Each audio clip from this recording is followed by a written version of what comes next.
Donc bonjour à tous. On revient aujourd'hui sur le début de saison des Pacers. Un début de saison plutôt correct. 4 victoires pour 3 défaites. On est plutôt content, même si ça aurait pu être mieux, même si ça aurait pu être pire. Oui, je suis assez d'accord. Moi, je trouve que on est plutôt pas mal. Ce début de saison, on aurait pu s'attendre à largement pire. Peut-être aussi à mieux, mais je trouve qu'on s'en sort pas si mal. C'est ça. Donc on a des bonnes satisfactions. Tyrese Haliburton qui commence plutôt bien sa saison, malgré un manque d'adresse au début, mais il a vite rectifié le tir et ça s'est vu sur les derniers matchs, notamment contre les Spurs, les pauvres Spurs. Et les Hornets qui ont subi un sacré troisième quart-temps aussi, malgré la défaite. Mm. Donc Indiana, actuellement quatrième de l'Est, ex-aequo avec les Hawks.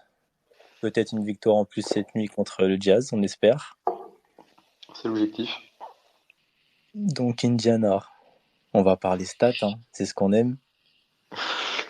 Ah, j'en ai plein. Les stats brutes.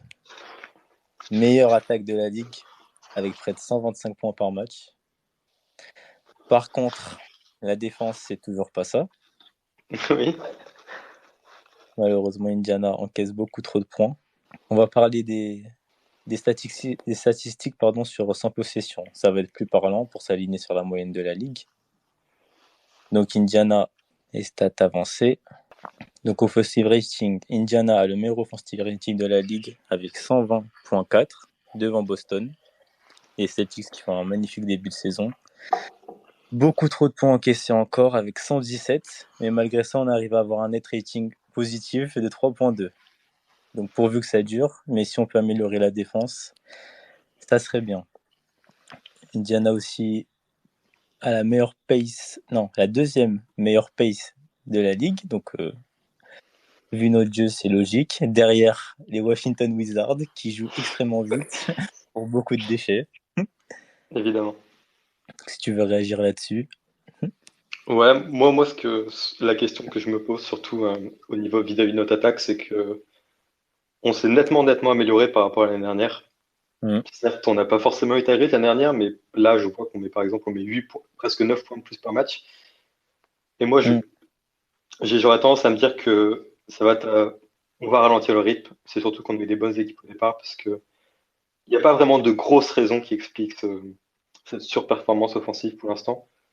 Cet été, on a eu quoi? On a eu Brice Brown qui est arrivé au Bitopin. On peut dire Mm. que dans notre attaque, c'est pas non plus des points clés. Donc, je vois pas vraiment de raison pour laquelle on serait passé de 10e attaque de la ligue à première attaque de la ligue. Donc, j'ai vraiment envie d'aller voir sur le long terme à peu près jusqu'où ça stabilise.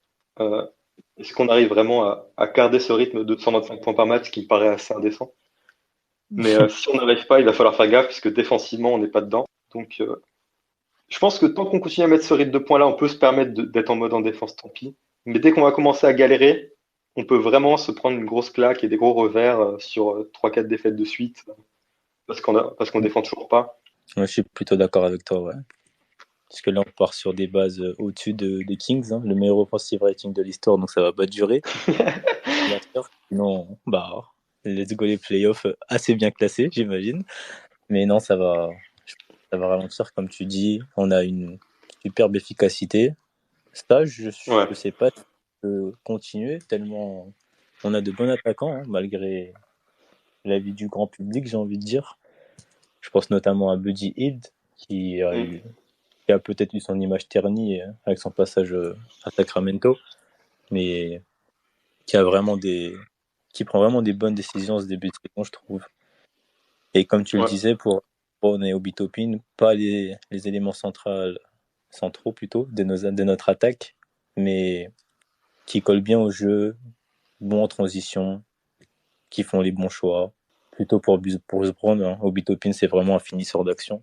Et bien servi par nos guards avec notre niveau de playmaking constant sur le terrain. C'est ça qui est vraiment appréciable aussi. Je suis vraiment d'accord. Ouais. Autre chose que je trouve surprenant aussi dans cette axe, c'est que surtout on voit à quel point, pour l'instant, notre 5 majeur, il peine un peu à se trouver. On a vraiment une superbe attaque, mais on voit clairement que le 5 majeur a quand même des difficultés par moment, et c'est surtout en fait à partir du moment où le banc commence à rentrer et où il y a un peu ce mélange à chaque fois de deux-trois titulaires, deux-trois remplaçants, où là on voit vraiment une efficacité en attaque qui est vraiment très très très forte. Et donc, Mm. j'ai vraiment hâte de voir comment ça s'organise au niveau des rotations, s'il va y avoir des changements ou pas. Parce qu'on voit vraiment que le 5 majeur pur, c'est pas forcément ce qui fait porter notre attaque ni notre défense actuellement. Je suis complètement d'accord avec toi. C'est quand on voit l'entrée du banc, on est parfois même heureux de les voir tellement ils font une différence en fait. Et là, c'est clairement pour l'instant, début de saison, bien sûr, ça fait que quelques Mm. matchs. C'est clairement le meilleur banc de la NBA pour l'instant. Tellement ils font la différence. J'ai vu passer une statistique passer tout à l'heure en plus sur le net rating par carton. Donc au premier, troisième et quatrième, on est en négatif, mais au deuxième, on est à plus 17. Tellement le banc fait Oui, j'ai vu ça. c'est ouf quoi.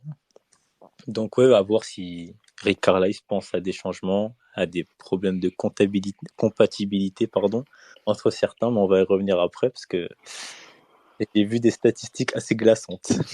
Oui, Donc on peut enchaîner. oui, je te suis.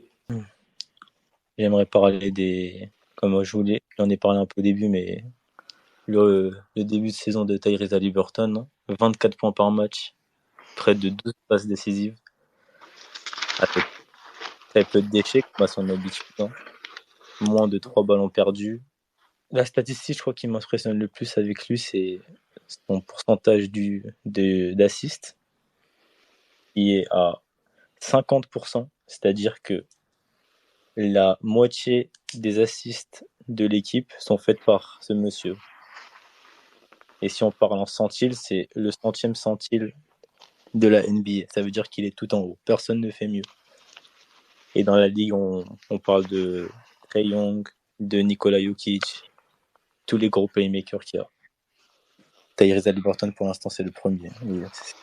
C'est dire l'impact qu'il a sur notre jeu.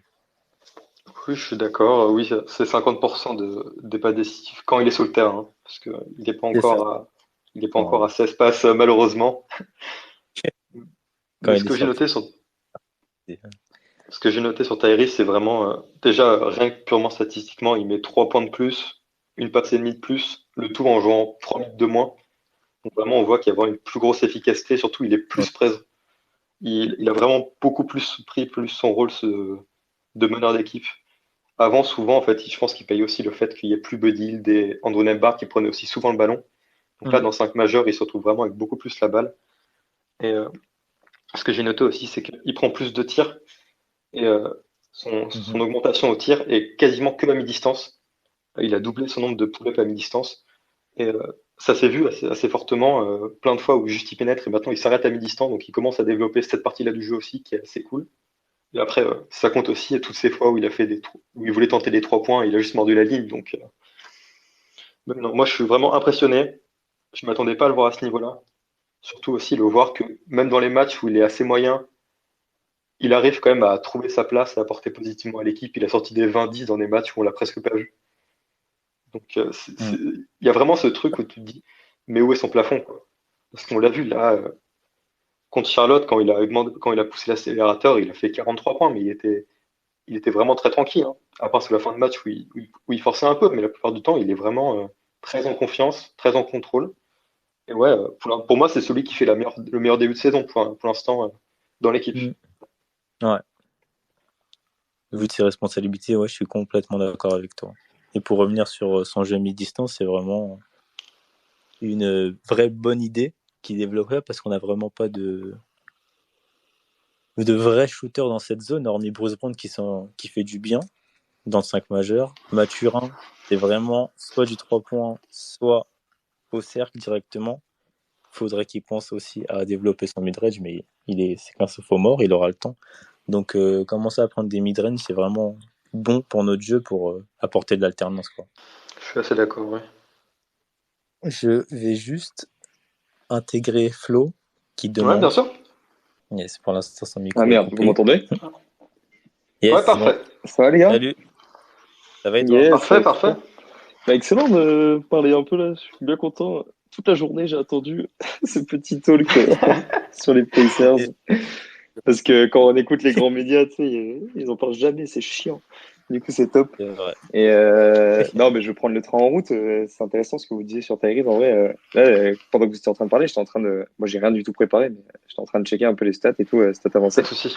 Et tu vois, par exemple, quand vous parlez de son jeu à mi-distance, quand tu prends son pourcentage de tirs assistés ou pas, à 2 points, donc en gros, depuis qu'il est vraiment à Indiana, à 2 points, il était à 34, il descendait à 24, et aujourd'hui, il est à 21. C'est-à-dire que le mec, en fait, il crée de plus en plus son tir, et ça se voit à mi-distance et sur son attaque de Mm. cercle. Et moi, je trouve que son énorme progression, elle est là, parce que son playmaking, on savait qu'il était élite. Son pull-up à 3 points, on savait qu'il était élite. Et en fait, quand on parle d'un... Donc, ok, le playmaker est génial et monstrueux. Quand on parle d'un scoreur à 3 niveaux, ce qui va lui permettre d'accéder à cette caste de joueurs supérieurs véritablement, ça va être les 2 niveaux qui lui manquaient, c'était notamment le mi-distance et l'attaque de cercle. Là, on voit qu'à mi-distance, il est de plus en plus létal, donc il est de moins en moins assisté, il est en train de créer de plus en plus son tir. Ça vient aussi du fait que je trouve personnellement que Miles Turner se décarcasse un peu mieux que les saisons précédentes pour poser des écrans, parce qu'il m'a toujours gavé dans sa manière de poser des écrans. C'est un peu mieux. Et en fait, quand tu regardes, donc là, le deuxième niveau, du coup, le 3 points, il était excellent en pull-up. Le deuxième niveau, à mi-distance, il est vraiment en train de progresser. Et en plus, quand tu regardes, du coup, l'attaque de cercle, qui a toujours été un problème avec Tyrese Haliburton, même à la fac, il n'avait pas le handle suffisant pour accéder au cercle. Et moi, je me souviens, quand je l'avais scouté, je l'avais un peu scouté un peu plus bas que la moyenne à cause de ça. Et en fait, quand il arrive à Sacramento, quand tu prends son free throw rate plus, donc sa capacité à créer des fautes en attaquant le cercle notamment, tu vois, il passe à 37. Donc, il est à sa première année, il est à 37, c'est 60% en dessous de la moyenne, c'est nul à chier. Après, il est à 84, 72, il a un petit pic sur quelques matchs en 2021-2022, il passe à 107. L'année dernière, il retombe à 90, donc il est 10% moins efficace dans sa création de fautes, finalement. Et là, il a 111 cette année. Donc, en fait, il est en train de devenir un score aux 3 niveaux absolument génial. Et je pense que c'est véritablement qui est en train de lui faire passer un cap. Et bah, il est en train de devenir un joueur ultra complet. Et en attaque, c'est un des meilleurs attaquants NBA. On pense et tout, quoi. Ah, pour notre plus grand plaisir. Ouais, mais en vrai, c'est ouf. Hein. Moi, je m'attendais pas à autant de progression, quoi. Ouais, c'est Ouais, vrai que je suis vraiment content d'avoir récupéré un joueur de ce calibre. C'est vraiment calibre franchise player pour l'instant. Et comme tu dis, il est en train de bosser ses lacunes pour devenir ce gars quoi, qui pourrait nous porter. Bah, clairement, moi, j'avais des ce doutes que j'aime bien. sur sa capacité à être ce gars, tu vois. Pour moi, ça pouvait être le playmaker, le lieutenant parfait d'une franchise, etc. Mais il est en train de me faire douter, quoi. Je suis en train de vraiment. Des fois, je regarde les matchs, je me dis, mais putain, mais en fait, dans 2 ans, tu te dis, c'est le meilleur meneur de la ligue avec Luka Doncic. Mais ça se trouve, t'es même pas choqué, en fait. Donc, Non. je suis assez interloqué. Ouais. J'aime bien ce côté qu'il a pris cette saison, vraiment, où je l'ai vu. Je trouve vraiment plus responsable et responsabilisé en attaque, où vraiment il y a des moments où il s'est juste dit, bon, j'arrête de faire des passes, maintenant je vais mettre les paniers. Et je trouve que c'était vraiment bien. Il a un peu perdu ce côté pass first, surtout dans les fins de match et dans les moments qui comptent. Et je ne m'attendais vraiment pas beaucoup. Il m'a vraiment régalé sur ce point-là avec des tirs. Je sais, il y a le match contre Cleveland où vraiment il y a les 2 matchs contre Cleveland où parfois il prend des responsabilités en mode putain, c'est ça qu'on voulait, alors qu'il y a des moments où juste il faisait la passe pour Andrew Nembhard dans un coin. Et je trouve que c'est vraiment ce qui me surprend le plus. C'est vraiment que là, il a pris ses responsabilités, il prend les tirs. Et encore d'un autre côté, il arrive à quand même reconnaître les situations où il faut pas attaquer. Il y a plein de fois où juste il voit qu'il y a 2 mecs qui s'approchent, il fait le bon décalage. Donc c'est toujours avec la bonne justesse, toujours avec la bonne réussite, mais j'aime bien son agressivité pour le coup. Là, tu prends son match Ouais, tu prends son match contre les Hornets. Il le démarre hyper timidement. Et ça, c'est un côté, je trouve, ça reste un côté hyper positif. C'est-à-dire qu'il commence le match, surtout depuis qu'il joue avec Mathurin dans le 5, où il va être beaucoup dans la distribution, il va mettre beaucoup ses mecs en confiance. Il joue beaucoup de pick and roll, pick and pop avec Miles Turner.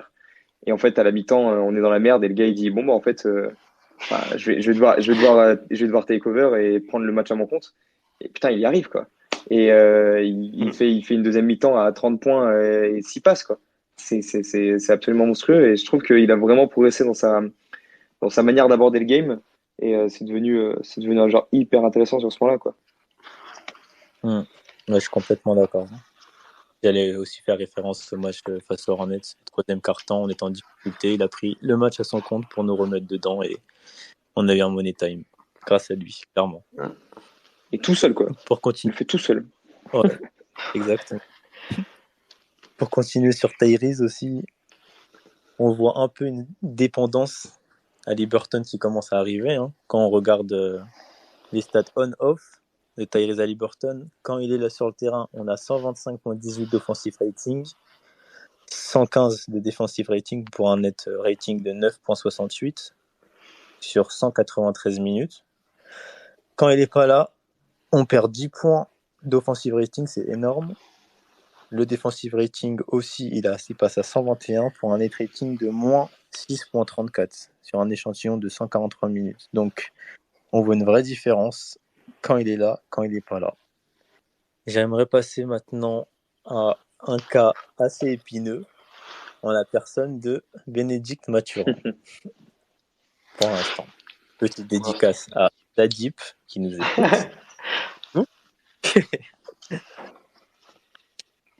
Bénédicte Mathurin. Il est pas dedans. Hein. Non, il n'est pas dedans. Et j'aimerais illustrer aussi avec une statistique assez glaçante. Quand Haliburton et Mathurin jouent ensemble, on a un net rating de moins de 21. Moins 21 Moins 2.21. Ah, 2.21, j'ai eu peur. Moins 21, c'est catastrophique. Oui. Quand Haliburton joue et que Mathurin ne joue pas, on place à plus 25. Ah. Quand Haliburton joue avec Buddy Hield, l'échantillon est de plus 25 aussi. En vrai, est-ce qu'on peut dire, officiellement que c'est les... Moi, je pense que c'est explicable par une seule chose. Enfin, deux choses. Déjà, le mauvais début de saison de Bénédicte Mathurin qui est assez évident. Mais défensivement, c'est nos deux pires défenseurs extérieurs de l'équipe. Et je pense de loin, pour le coup. Et je pense que défensivement, on fait des débuts de match tout le temps catastrophiques.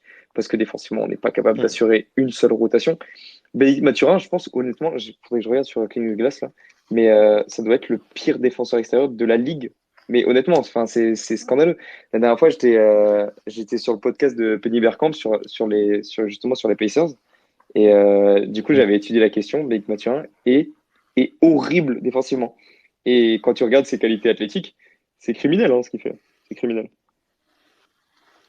Ce qui est assez flagrant avec Bénédicte Mathurin, c'est que même si, encore une fois, qualité défensive, il les a, le plus frustrant, c'est qu'il ne regarde pas son défenseur en défense. Il regarde le ballon et il se prend un nombre de backdoors qui est absolument énorme. Il doit être le joueur qui a pris le plus de backdoors depuis le début de saison.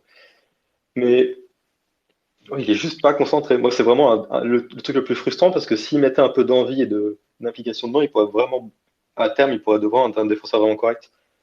Et un autre truc que je pense défensivement, c'est qu'il n'est pas fait pour défendre sur des postes 3. On le met de poste 3 parce qu'on a Bruce Brown de poste 2, mais moi je le verrais bien plus défendre sur des postes 2, des mecs qui vont un peu plus rapidement. Parce que là, les postes 3, quand ils se prennent des Caris LeVert, des Gordon Hayward, les mecs, rien qu'avec leur technique, ils font les différences. Je suis clairement d'accord dans ce sens-là. Pour moi, Mathurin, c'est clairement un 2. De toute façon, il a la taille et le poids d'un 2. Et là, c'est vraiment... Déjà, c'est un de nos défauts de l'équipe, la taille. Parce qu'on joue assez petit, entre Bruce Brown, Mathurin, Nembhard, Hield, même Naismith qui fait même pas 2 mètres, il fait 1,98 à remettre. Et on fait jouer poste 4. Voilà.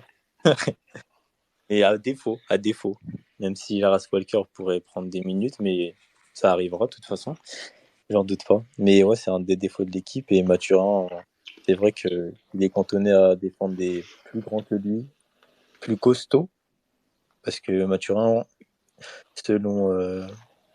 selon l'équipe, en pré-saison, il était même pas à 90 kilos. Donc ouais, c'est problématique. En fait, c'est d'autant plus problématique que ton point of attack, du coup, tu mets Bruce Brown.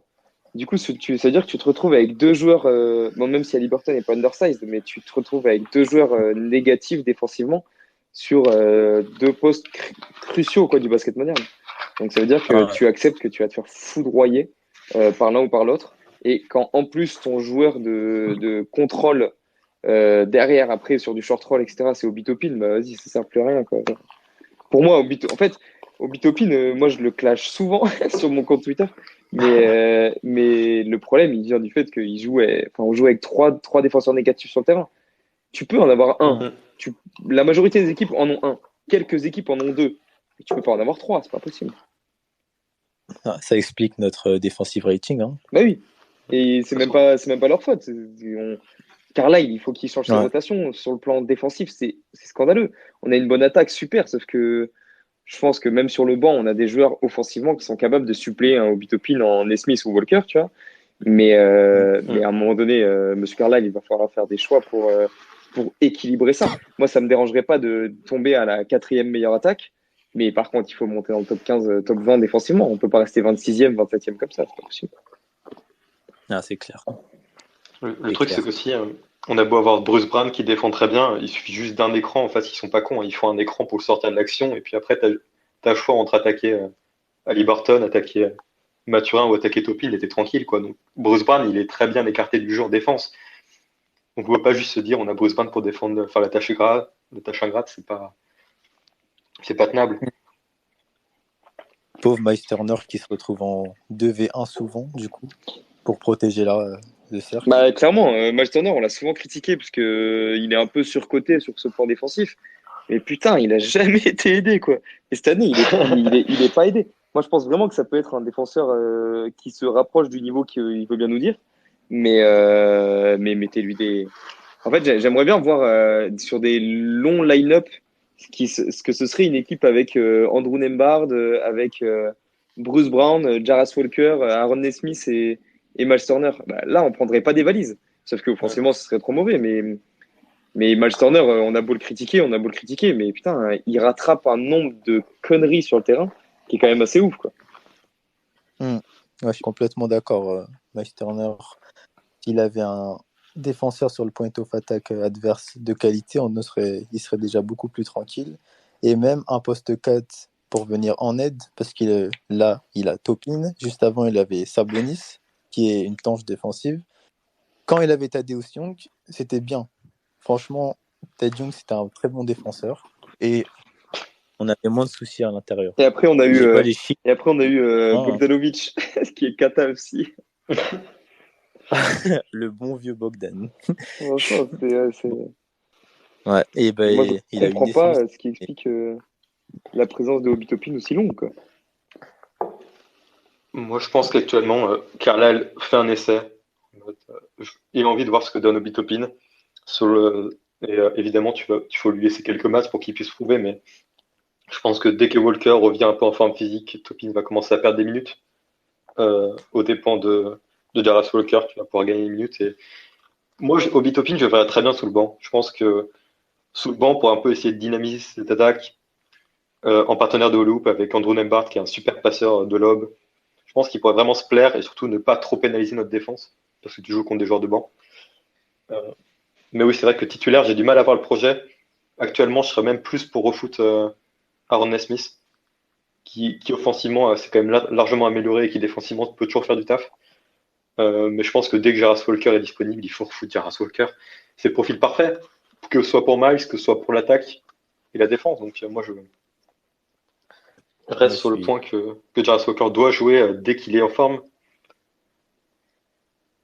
Je suis là, je suis plutôt Mais d'accord. elle est où la part de vérité parce que moi j'ai vu des news passer sur une possible blessure au coude, notamment, une inflammation du coude, etc.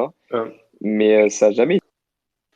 Il s'était fait opérer entre la Summer League et la pré-saison. Il s'était fait retourner des corps du coude, je crois que c'était ça précisément. Et on a vu qu'en pré-saison, son geste de poignet était quand même un peu moins naturel. Donc je pense qu'il y a ça qui joue, mais c'est vrai qu'actuellement on manque de preuves. On ne sait pas trop ce qui se passe avec le camp d'Alice Walker. Carlisle ne communique pas trop dessus. Mais moi j'ai du mal à voir une situation où on l'a sorti de la rotation juste parce qu'il n'y a pas de place. Ça me paraît un peu léger comme explication, surtout que c'est un joueur, il est scouté par Indiana depuis bientôt 3 ans. Ils ont les yeux sur lui depuis longtemps. C'est le joueur qu'ils voulaient à la draft. Ce serait étrange de les voir juste le sortir de la rotation pour des raisons qui sont mineures.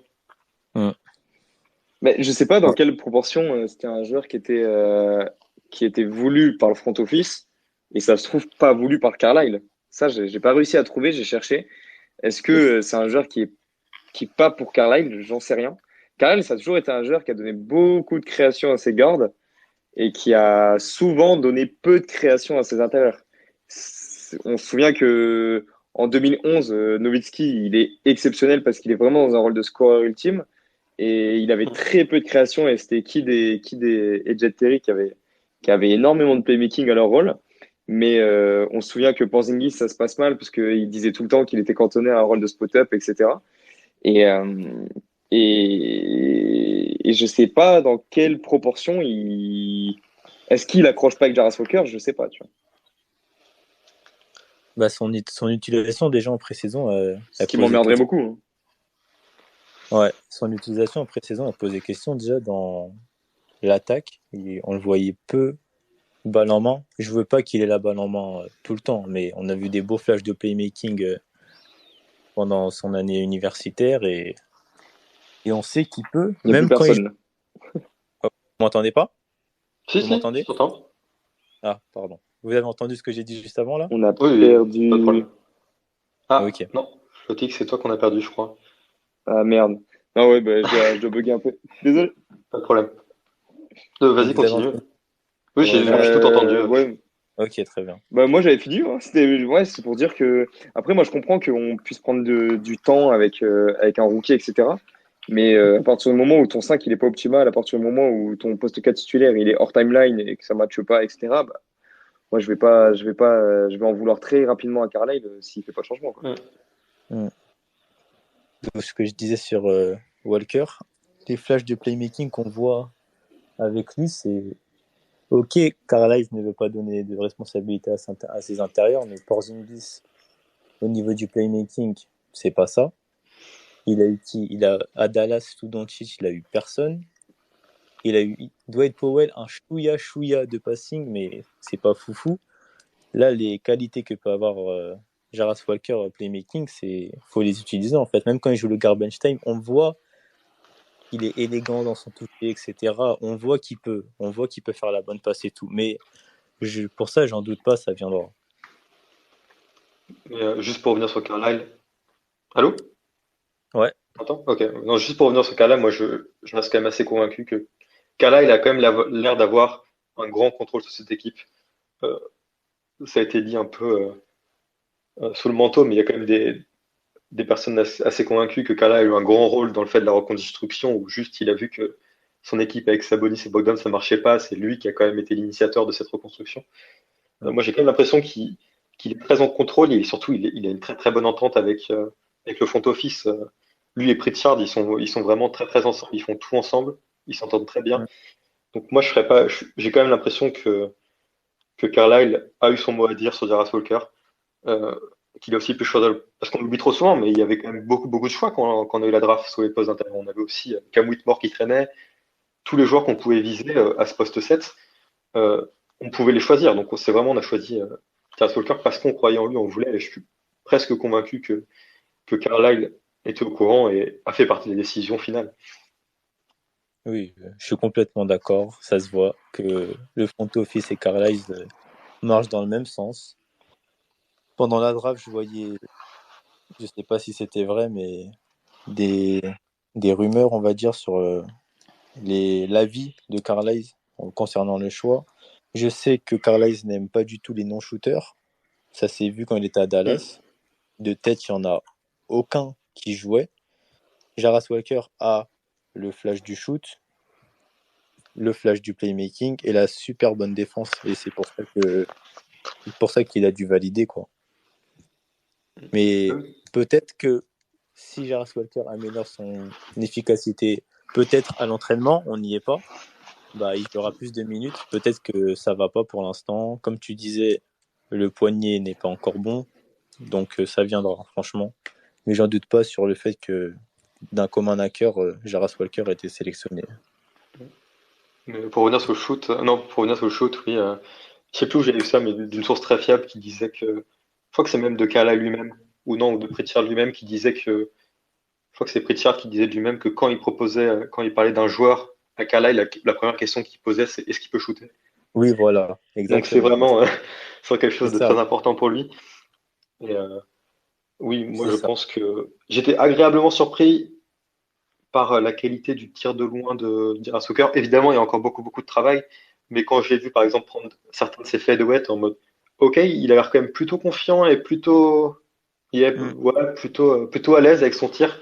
Ça rentre pas toujours, mais ça peut rentrer. On l'a vu dans son match de pré-saison où il finit à 4 sur 9, je crois, avec des tirs compliqués. Donc j'ai hâte de voir où ça va aller. Il faut qu'il y ait du temps de jeu. Moi, je pense définitivement qu'il y a un problème de santé parce que même dans les garbage time, il rentre après Ben Shepherd, ce qui est pas logique du tout. Donc, à voir. Mais oui, faut qu'il ait du temps de jeu rapidement. Moi, j'en peux plus, là. J'aime trop ce joueur, il joue pas. Ça me rappelle où Gabi C'est le disait. Ouais, je suis complètement d'accord avec toi. Donc, j'aimerais juste revenir vite fait sur Mathurin, qui est, comme on l'a expliqué, problème peut-être de compatibilité avec Tyrese. Et c'est dommage tant les deux profils en fait sont complémentaires théoriquement. Un beaucoup axé shooting à 3 points, l'autre agresseur de raquettes, mais ils ont du mal à se trouver. Quand on prend la répartition des assists de Tyrese Haliburton sur la saison dernière, pour un total de 585 passes décisives qu'il a faites, 48 pour Bénédicte Mathurin, et il l'a trouvé seulement 12 fois à 3 points. 12 fois.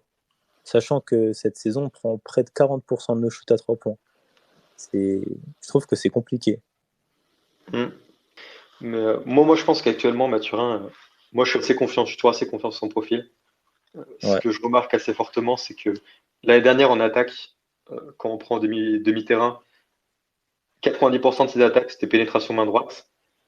Et maintenant, en fait, il est devenu titulaire, donc il affronte des bien meilleurs défenseurs. Et surtout, maintenant, tous les défenseurs savent qu'il fait que pénétrer main droite. Donc cette option-là est bloquée maintenant pour lui. Et là, il est un peu dans une phase compliquée où il faut qu'il trouve comment apporter en attaque autrement, parce qu'avant, il faisait que ça et ça marchait, mais là, ça marche plus. Et ça explique aussi ses pourcentages, parce qu'on le voit un peu tenter des trucs, on sait pas trop comment ça marche, il sait pas trop où il va non plus. Il sait aussi bien améliorer la passe, ça se voit, parce que en attaque, au tir, il est moins bon. Mais je suis pas inquiet, je pense qu'il faut prendre du temps, il va trouver son attaque, il va trouver comment se créer un tir et tout. Moi, j'aimais bien quand on l'employait en tant que sur pick and roll. J'aimais bien quand il avait la balle sur pick and roll avec Mal. Je trouve qu'il faisait beaucoup de choses très cool avec. Et je pense que c'est comme ça qu'il faut essayer de le responsabiliser petit à petit. Mais actuellement, il faut qu'il arrive à se trouver comment être actif en attaque autrement que les pénétrations parce que ça marche pas. Ouais. Et si on peut finir sur un point positif pour lui quand même, avec notre jeu, notre passing, son passing à lui qui a tellement progressé, ça fait vraiment plaisir par contre. Ouais. Parce que faire tourner la balle comme ça, comme Indiana fait, si Bénédicte Mathurin, avec ses qualités de rim pressure, qui arrive à faire la bonne passe ensuite, ça nous crée des décalages de fou et des spots pour nos shooters vraiment incroyables. Donc ça, par contre, Mathurin, Vous m'entendez là? Ouais. Galéré. Non mais Mathurin, enfin tout le monde c'est un peu touché sur la passe qu'il a sortie contre les Spurs là. C'est bien sympa. Mais ouais, là il est dans un trou complet. Mais je suis un peu comme vous, je suis pas trop inquiet parce que ses chiffres d'efficacité ils sont en baisse, ça c'est clair et net. Mais on voit que sa mentalité elle change pas. Et en fait c'est un peu le même trou qu'il a connu en fin d'année dernière. Et je pense que ça va se lisser et même je pense que la prise de puissance qui est en train de faire Tyrese Haliburton va énormément l'aider à lui enlever énormément de pression, etc. Il continue à attaquer le cercle. On voit des plages de tirs qui sont quand même assez fous encore. Donc ouais, pour l'instant il n'est pas efficace, mais il faut vraiment que Carlisle il maintienne sa confiance en lui parce que en fait pour moi son niveau offensif il va s'ajuster, il va continuer à être performant. Mais moi, ce que je lui pardonne de moins en moins, c'est son niveau défensif. Il est beaucoup trop négatif. Quand tu regardes sa tenue de glace, il est bleu partout. Il est bleu partout en défense. Oh oui. Et Non. point par possession, 12e centile. Effectif field goal pourcentage adverse, 18e centile. Turnover en face, 12e centile. Il est dans le bottom 15% partout. Il est horrible, genre. Donc, Il se fait cibler H24, hein. mais C'est aussi un problème. c'est criminel de se faire cibler quand t'as des telles qualités athlétiques. T'as pas le droit, quoi. Enfin, aujourd'hui, on met TJ McConnell sur le terrain, c'est un meilleur défenseur et ça m'emmerde. Là, c'est clair que c'est compliqué. Donc, on peut passer à la suite avec le très bon début de saison de Buddy Hield, par exemple. Ah, Buddy Hield, je vais regarder ses stats traditionnelles, on va dire, d'abord, pour nous mettre dans le contexte. Buddy Hield, 13 points par match cette saison, 48% au shoot, 46 à 3 points. Buddy Hield. Buddy Hield. Le partenaire parfait pour Tyrese Haliburton. Il est bizarre son traitement à Buddy Hield, moi je trouve, parce que tu sens que Carlisle il danse sur des œufs avec lui. C'est-à-dire que il a besoin de faire jouer les jeunes. En plus, Buddy Hield va sûrement, grande majorité des cas, ne va pas rester à Indiana. Donc pendant quasiment 3/4 temps, Buddy Hield il voit pas beaucoup le terrain. Et en fait, 4e quart-temps, quand on gagne le match, Carlisle il met les darons et Buddy Hield il est trop fort. Buddy Hield est trop fort pour le projet des Pacers. C'est un peu bizarre à dire, mais Oui. en fait c'est ça, quoi. Parce que Carlisle il a besoin de mettre Mathurin sur le terrain pour qu'il progresse. Il a besoin de mettre Bruce Brown parce qu'il a un gros salaire et qu'il a besoin de voir s'il peut être dans la timeline.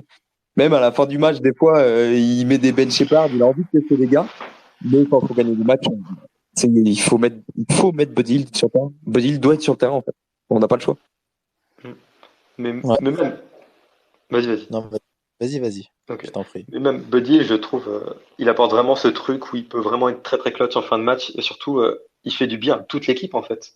Rien que par le fait qu'il crée une menace supplémentaire, il écarte tellement le jeu en attaque, il permet tellement d'avoir plus de possibilités. Dès que tu as une pénétration, t'es obligé de coller ton défenseur, ça crée sinon Buddy il punit directement. Donc il a vraiment ce profil où il est parfait dans cet effectif, comme disait très bien Flo. Et c'est compliqué de pas le faire jouer avec ce niveau-là, surtout pour les fins de match serrées. Tu peux pas faire autrement. Mathurin, il est bon, mais il commet trop d'erreurs.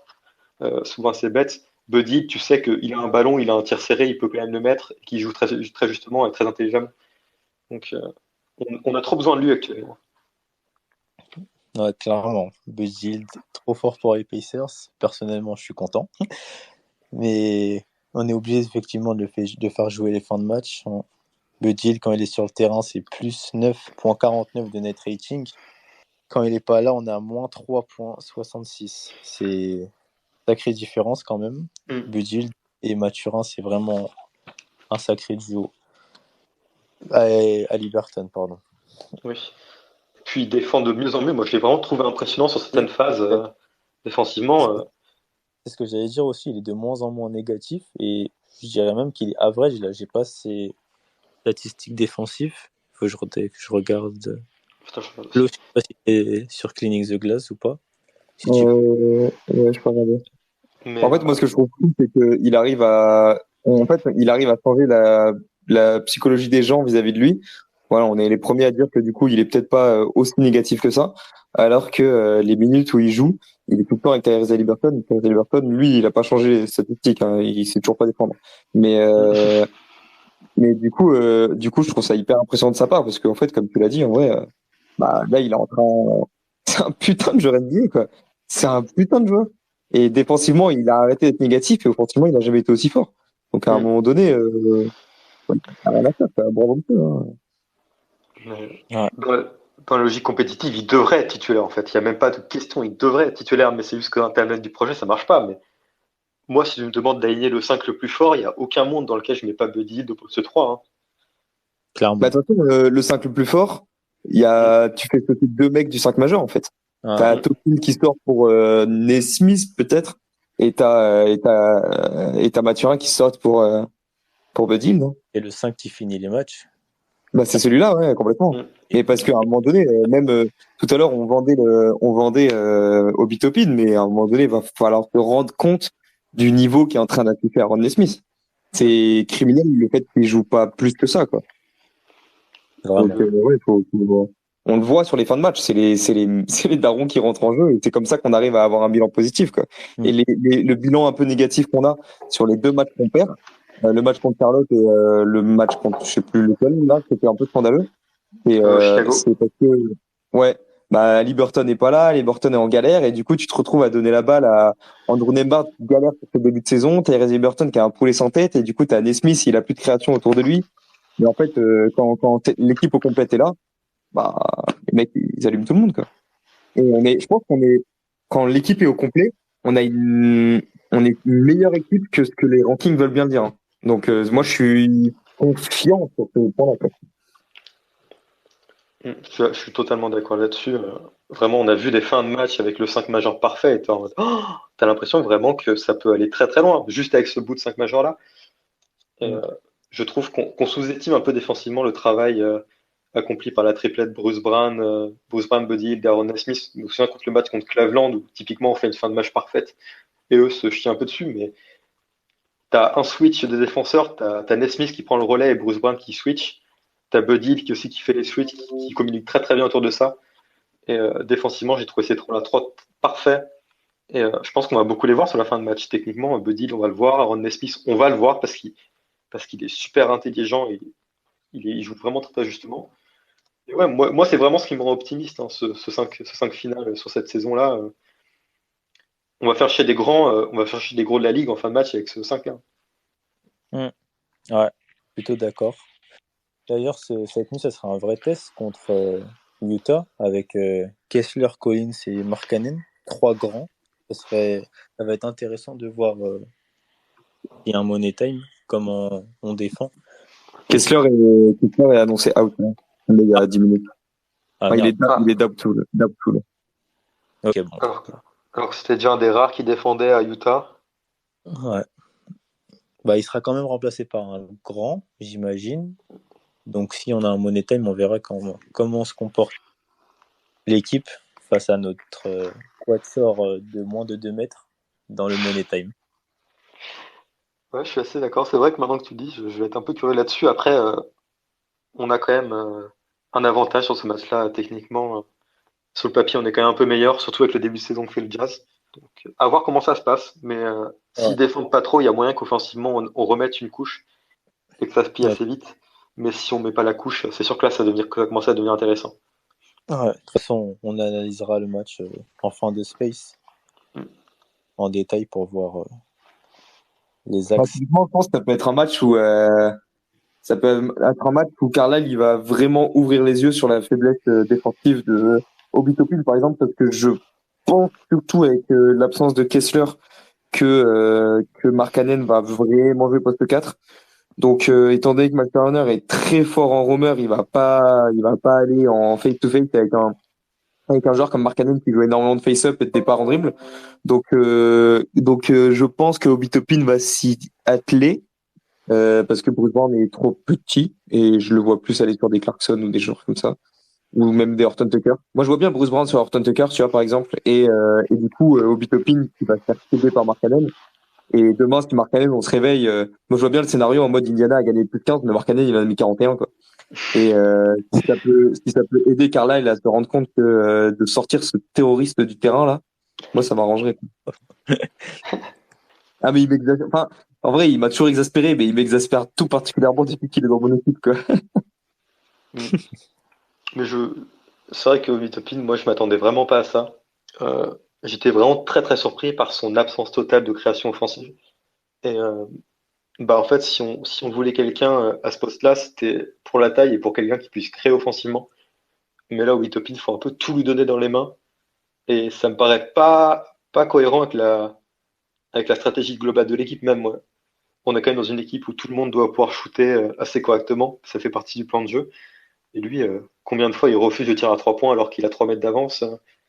Je sais pas, moi j'ai du mal à comprendre son apport.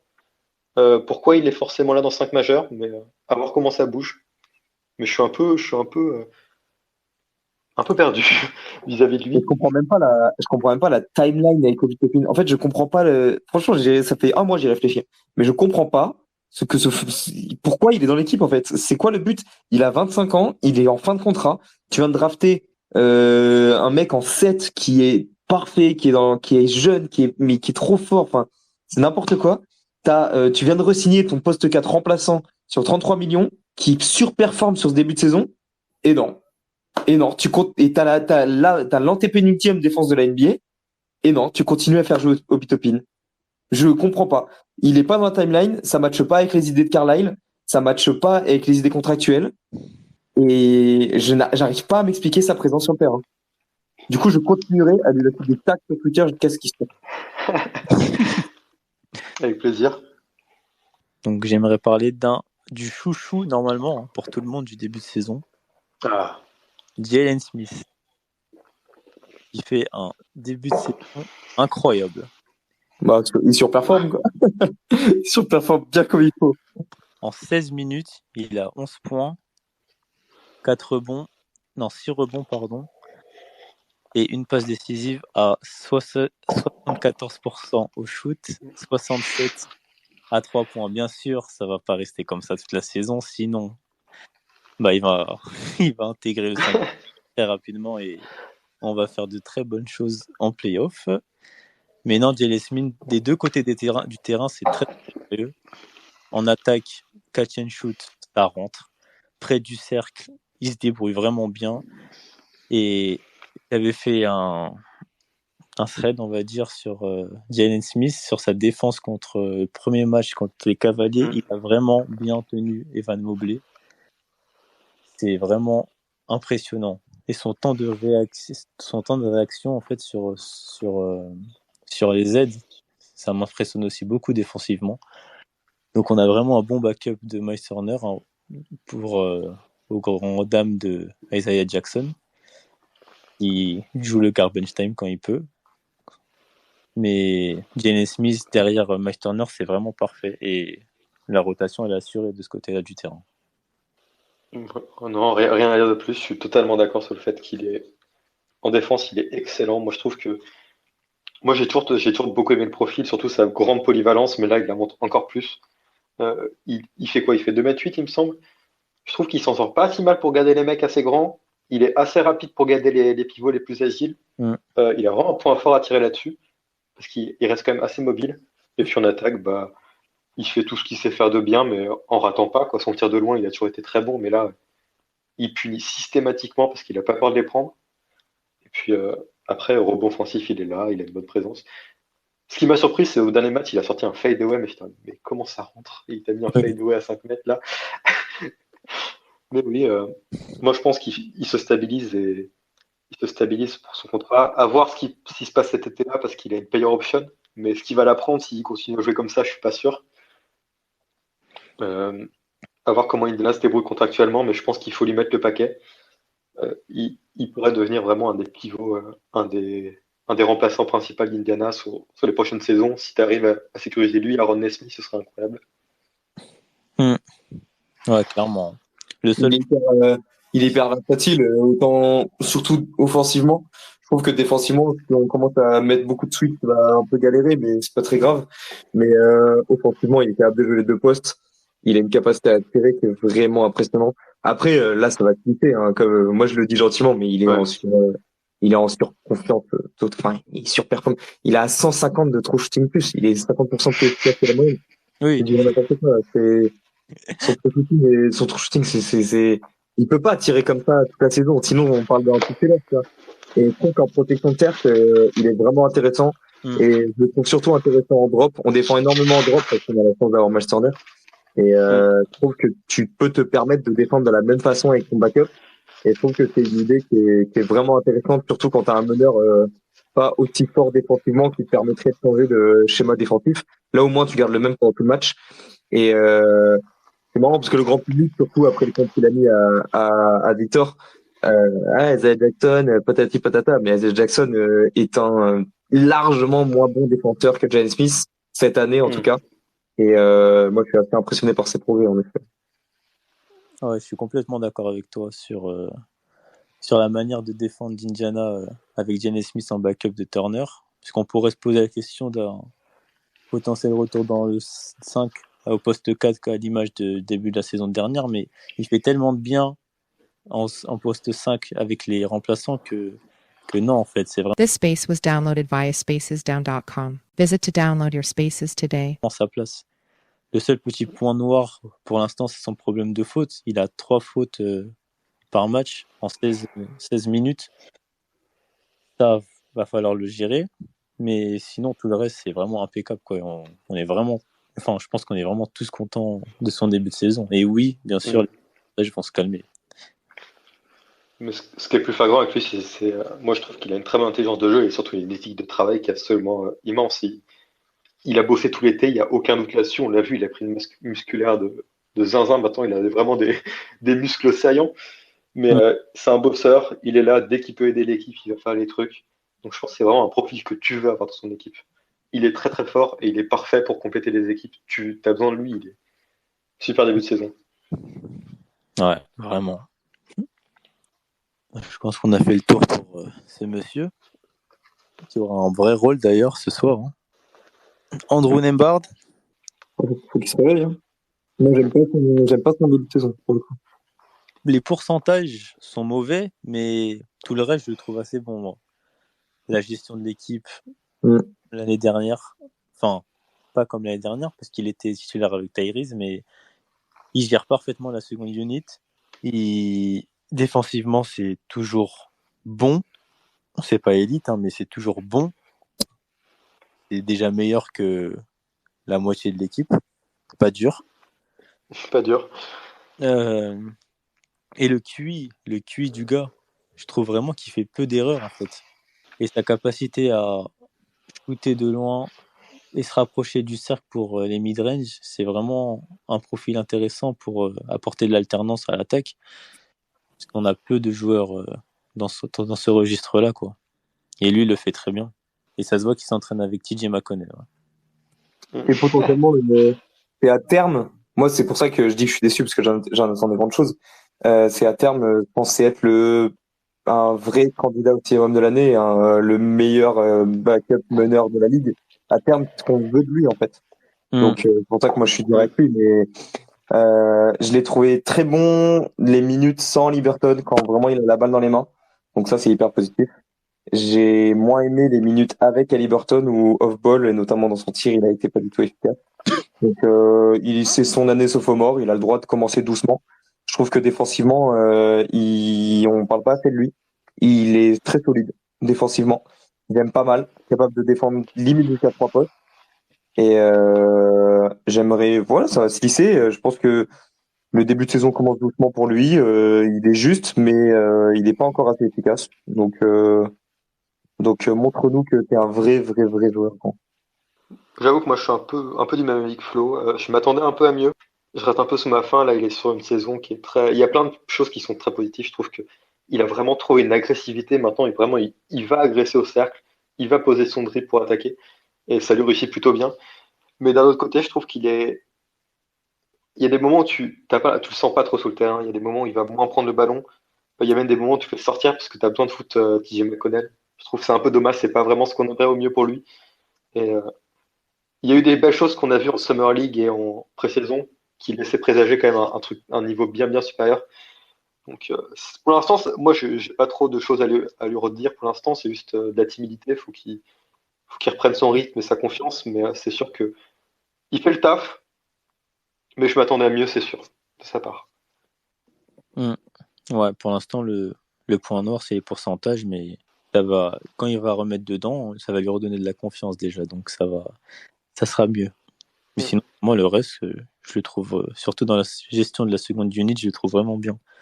Là, je pense que le modèle qu'il doit avoir en tête, c'est Tyus Jones de chez Grizzlies, qui était vraiment super dans la gestion.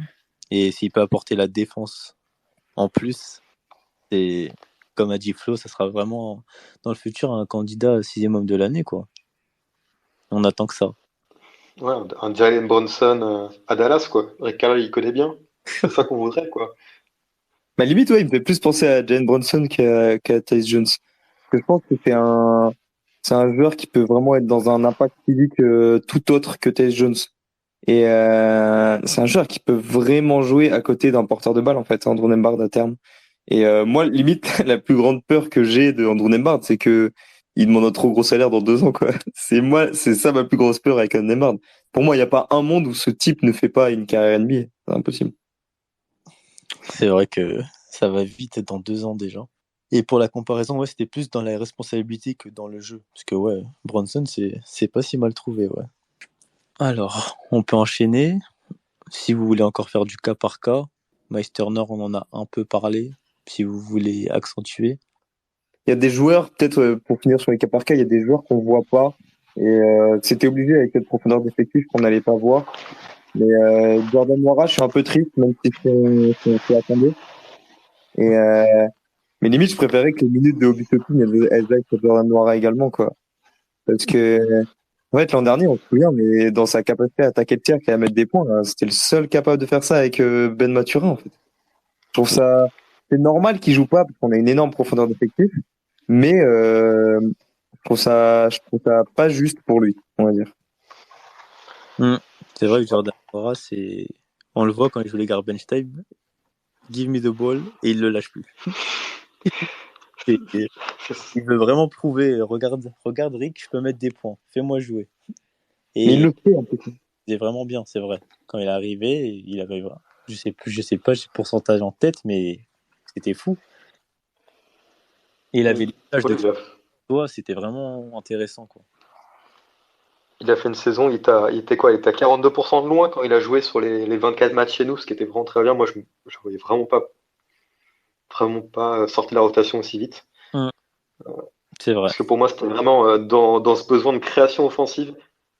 Il était trop important dans le banc, c'est lui qui allait créer offensivement pour lui-même, ce qui était assez rare dans l'équipe. C'est vrai qu'il comblait un vrai besoin. Mais ouais, là, le problème, c'est que c'est un terroriste dans les fins de match, dans les garbage time. Il prend 45 tirs et il finit à 10 sur 45. Malheureusement, j'ai pas l'impression que ce soit comme ça qu'il va améliorer son cas. Ah, c'est sa carrière qui nous dit, le pauvre, quoi. Il va falloir attendre des blessures. C'est toujours comme ça avec Indiana. C'est t'attends une blessure, t'as un mec que tu fais rentrer, tu fais ah mais putain il est bon, il faut lui donner des minutes et tu construis autour de ça. Mais voilà, il va falloir.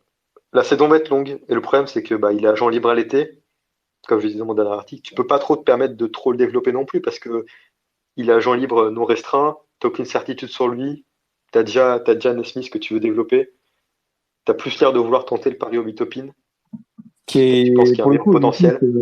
Nesmith te rapproche énormément de son profil et Nesmith c'est peut-être le cran juste au-dessus, quoi. Mais c'est pour ça qu'en fait j'ai beaucoup de mal à comprendre. Le coup d'opportunité avec Mitopin se tente. Je l'aurais sûrement fait, mais pas dans cette équipe-là, quoi.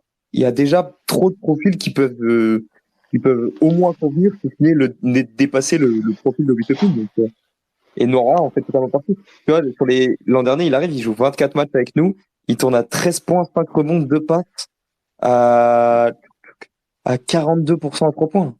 Wesh. Vachement bien. Ouais, c'est clair. Après, sur Obi Toppin, je pense que sur la théorie, moi aussi, je l'aurais peut-être pris parce qu'il apporte de la verticalité, ce qu'on n'avait pas du tout à Indiana, juste un tout petit peu avec Nesmith. Et peut-être que avec plus de minutes, ils se sont dit que au rebond, ça pourrait être un peu mieux, parce qu'on a vraiment un effectif petit, comme je le disais. Mais pour l'instant, force est de constater que c'est pas joli, quoi. Et ça pourrait changer prochainement, parce que c'est clair que Obi Toppin n'est pas indéboulonnable, là. Mais il doit pas l'être, il doit se barrer. Après, je serais pas étonné. On a quand même beaucoup de joueurs de qualité qui jouent pas. Je sais que Daniel Tice, on l'a gardé coûte que coûte, alors que vraiment on n'avait aucun intérêt à le garder. J'ai quand même l'impression qu'Indiana essaie de se consolider un petit lot de joueurs intéressants qui peuvent se permettre de trader pour monter un gros package. J'ai pas l'impression qu'Indiana va essayer de garder ses joueurs de talent, même si ils n'ont pas l'intérêt pour essayer de gratter un truc sur un trade, gratter une pièce importante dans l'attaque. J'ai l'impression que malheureusement Jordan Nwora va un peu rentrer dans cette case-là. Deux joueurs de talent que tu peux foutre dans un petit trade pour récupérer un truc, comme Daniel Tice. Ou peut-être qu'Obi Toppin va dégager de cette manière-là, mais ça me paraît très étonnant vu comment par le management d'Indiana. Et vous verrez qui comme profil du coup en post 4 si trade il y a. Déjà, si trade il y a, sur quel profil? Pas forcément un post 4 en vrai. Non. Tu verrais plus quoi? Ouais, moi je verrais plus soit un défenseur on-ball sur le poste 1-2, capable d'aider Mathurin et Haliburton, soit carrément ce poste 3-4 swingman qui est capable de jouer énormément de postes. Mais du coup, l'un comme l'autre est encore un peu tôt dans la saison pour savoir qui va être vraiment dispo. Donc c'est un peu difficile, mais je sais pas, tu sais, t'as des coups à faire. T'as des Lakers qui sont allés chercher un Vanderbilt l'an dernier. C'est le genre de joueurs-là qui t'aident sur des 15-20 minutes à faire des winning plays. Donc là, je vais habiter, mais là, je vais bien trouver un ou deux gars. Mais... Tu vois, tu vas chercher un Caruso, par exemple. Oh, putain. Bah, mine de rien, c'est pas un gars, si les Bulls, ils pètent tout, c'est pas un gars qui va coûter cher. Et un Obi Toppin peut intéresser une équipe comme Chicago s'ils veulent un peu rajeunir, etc. Donc moi, Obi Toppin contre Caruso, je prends tous les jours. Ouais. Je suis assez d'accord pour le coup. Ah, Mais, c'est dur de dire non. Hein. mais pour revenir sur les constructions, moi je pense que dans l'idéal, le poste 4, moi je vois personne d'autre. Moi je veux juste vous dire à Walker sur le poste 4. J'ai du mal à avoir un profil qui pourrait vraiment le surpasser. Moi je pense que j'ai envie de croire au projet Jarvis Walker. Mais ouais, moi si je monte un truc, c'est pour un swingman 3-4 ou de la défense. C'est ce dont l'équipe a besoin actuellement. Mais Ok. si tu vires Obi Toppin pour récupérer un autre poste 4, c'est bête pour le développement de Jarvis Walker, quoi. Ouais, c'est clair. Ok, très bien. Bon, les gars, je vais devoir vous laisser, moi. Ok. Pas de souci. Ah, C'était cool, ouais. N'hésitez pas à en refaire. Je participerai à chaque fois. ok, pas de souci. Bah, merci. Merci. Merci pour ta salut, les gars. participation. Salut. Exactement. Salut Flo. Salut, salut. Je sais pas si tu veux continuer sur des joueurs encore. Qui on n'a pas Je fait. pense qu'il On pourrait moi, parler. je pense qu'il y a. Vas-y, je t'écoute. Oui, vas-y. Non, vas-y. Moi, oui, je pense qu'on peut lâcher des petites informations sur certains joueurs sans forcément prendre 20 minutes dessus. Ouais. Oui. Par exemple, moi, je sais, pour Miles, je trouve toujours aussi constant maintenant.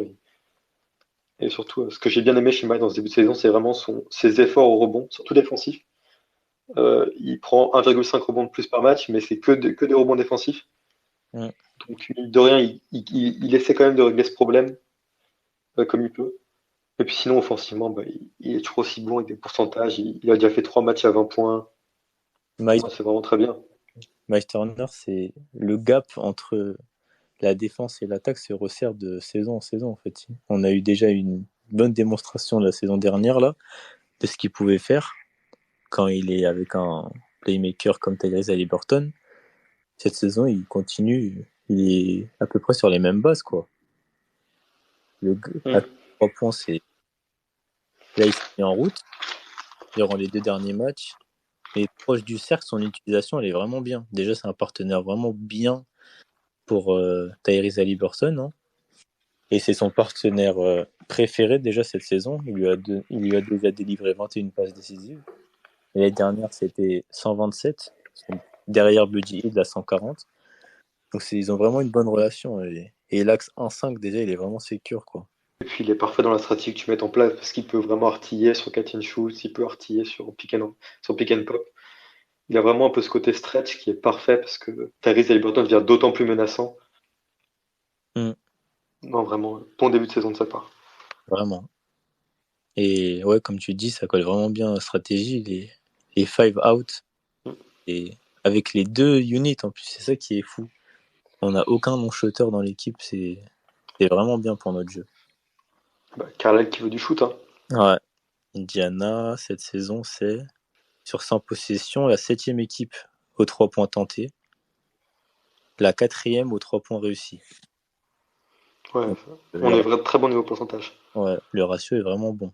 38,3 de 3 points tentés pour 92 shoots pris. Donc ça fait plus du tiers de shoot à 3 points. Donc, À 39% de réussite. ouais, non, c'est vraiment bien pour le coup. La stratégie offensive est parfaite. Et c'est pas pour rien qu'on est la première attaque de la ligue. Bon. Maintenant le reste. Ouais. On n'a pas trop parlé de Bruce Brown non plus. Mais role player super, hein, franchement. Comme on en parlait tout à l'heure. Comme tu disais tout à l'heure sur un écran, c'était dur pour lui. Tellement la défense ne vient pas en aide, on va dire. Mais sur l'homme, c'est bon. Offensivement, il rentre ses shoots. Il sait faire la passe avant l'assist. Son petit flotteur qui fait kiffer là. C'est vraiment bon pour l'instant. J'ai pas grand chose à dire à part continue. On dirait un conseil de classe là. Moi, je trouve vraiment que c'est un peu le profil de. C'est exactement le même profil que Andrew Nembhard l'année dernière, niveau remplaçant. Et je trouve il fait exactement la même chose en mieux. Donc vraiment, moi, je suis assez impressionné par sa part. Et il apporte surtout sa grande expérience, ses tirs quand il faut dans le clutch. Mm. Non, vraiment très impressionné. Et pour ceux qui jouent pas, bah y a pas grand chose à dire. Hein. Ben Shepherd, vraie gâchette, vraiment. Hein. C'est son rôle. Rick Carlisle doit lui répéter t'es ouvert, tu shootes, et il le fait très bien. Jarras Walker, on va en attendre un peu plus de minutes, on verra. Pitié. Quand il joue, on sait que c'est un super rim protecteur. Sur l'homme, il y a encore du travail, mais et offensivement, quand tu lui envoies un lob, il finit, on est content quoi. On lui en demande pas vraiment plus. Ouais, voilà, exactement. J'ai du mal à le voir aller dans sa carrière beaucoup plus loin que ça. Ouais, c'est Même vraiment. si c'est bien amélioré niveau playmaking, je trouve. J'ai fait un thread il y a genre 1 heure dessus. Sur ses bonnes visions playmaking, mais hâte de voir ce qu'il va donner par la suite. Mais ouais, là, avec la très bonne saison de James Smith, ils sont un peu des plans, malheureusement, les Jackson. Hop. Sinon, au niveau global de l'équipe, des statistiques intéressantes comme le nombre de passes décisives par match. Hein. Deuxième derrière Denver. Et en augmentation par rapport à la saison dernière, on fait 4,9 passes de plus. Donc vraiment, ok, il y a Tyrese qui n'a pas raté de match cette saison, mais 5 passes décisives de plus, c'est quand même beaucoup. Et pour seulement 8,6 points de plus. Donc vraiment, c'est le jeu, même l'attaque en elle-même est beaucoup plus collective qu'avant. C'est pas juste des points en plus, c'est vraiment plus de passes que de points. Ouais. Et puis la statistique, tu la mets en relation directe avec le nombre de turnovers, c'est impressionnant parce que Indiana est la 6e équipe qui perd le moins de ballons, en étant la 2e qui fait le plus de passes décisives. C'est la propreté, quoi. Et on est même premier en passes décisives de très loin. Hein. On est à 32 passes décisives par match et derrière c'est Denver qu'on est à 30,8. Là, j'étais en train de regarder plus par 100 possessions. Ah, par 100 possessions, oui. Ouais, mais par match, ouais, on est premier, ouais. Effectivement. Oui, je pense que c'est vraiment. Moi, c'est peut-être la stat qui m'impressionne le plus. Ouais, c'est vraiment. Sur cette maturité pour cette équipe qui perd très peu le ballon vis-à-vis de ce qu'elle passe. C'est vraiment quand je tweet en majuscule point de God, je prends un Chris Paul, quoi. C'est la propreté c'est vraiment fou, quoi. Même Nembhard derrière et McConnell, hein. Derrière ça assure parfaitement, très proprement. C'est ça, c'est niveau de playmaking permanent sur le terrain entre McConnell, Tyrese et Andrew qui de mieux en mieux, c'est vraiment appréciable. Je vois que les Warriors avec Curry, Green, et Chris Paul en train de. C'est fou. Orchestré par Rick Carlisle, c'est vraiment bien. C'est rassurant. C'est rassurant. Ouais. Si on parle des rebonds maintenant, par 100 possessions, c'est un peu moins bien. Hein. 23e équipe. Oui. Les rebonds. Il y a du mieux. Il y a du mieux, oui. Mais c'est vrai que de tête, l'année dernière, on était 29e, je crois. Donc, on va voir si ça tient le reste de la saison. Si on s'en fiche juste à ce qu'on est actuellement, on est 16e, mais pas par 100 possessions sur les possessions globales, ce qui est vraiment bien, 16e. On s'est amélioré de 1,6 rebonds, ce qui n'est pas forcément beaucoup, mais ça suffit à faire des différences. Après, faut pas oublier non plus que tous les matchs, on est encore sur un petit échantillon de matchs, donc il faudra avoir plus. Si on prend des matchs où on était à 70% au tir, évidemment qu'on va prendre moins de rebonds offensifs. Donc, la très bonne adresse actuellement explique peut-être aussi un peu des chiffres un peu plus bas. Moi, je pense qu'on commence à avoir fait le tour des stats que j'avais. Je peux en sortir quelques-unes. Je sais que Mathurin, par exemple, moi, ce que j'ai noté, c'est quand on regarde sa pourcentage à 3 points, tout ce qui est sur catch and shoot, actuellement, il est à 44%, ce qui est plutôt pas mal. Vraiment, Mm. sur catch and shoot à 3 points, c'est 44% de réussite. Malheureusement, ça représente que 13% de ses tirs tentés. Alors que les pull-ups, actuellement, il tente plus de pull-ups à 3 points que de catch and shoot, et sous les pull-ups, il en a mis 0 cette saison. Donc il a un 0% très très violent.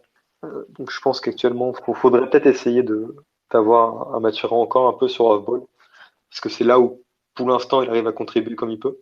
C'est vrai que début du match, il est souvent utilisé de manière off-ball à cause de Tyrese. Enfin, pas à cause, mais Tyrese Haliburton a le ballon, donc c'est normal.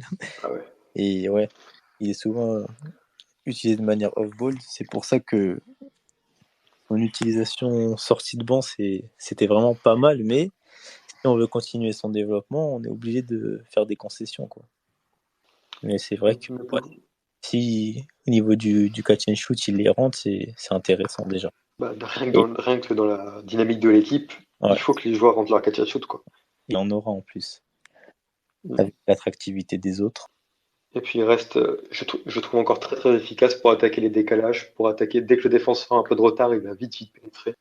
En ball, c'est très bien parce que il va avoir des ballons près du panier sans trop d'efforts, mais maintenant il va falloir qu'il bosse aussi un peu son placement, son intelligence de jeu et sa vision. Mais encore une fois, je reste très très positif sur son cas. Je pense peut-être qu'il atteindra pas un plafond Hall of Famer, mais c'est pas ce qu'on va lui demander actuellement.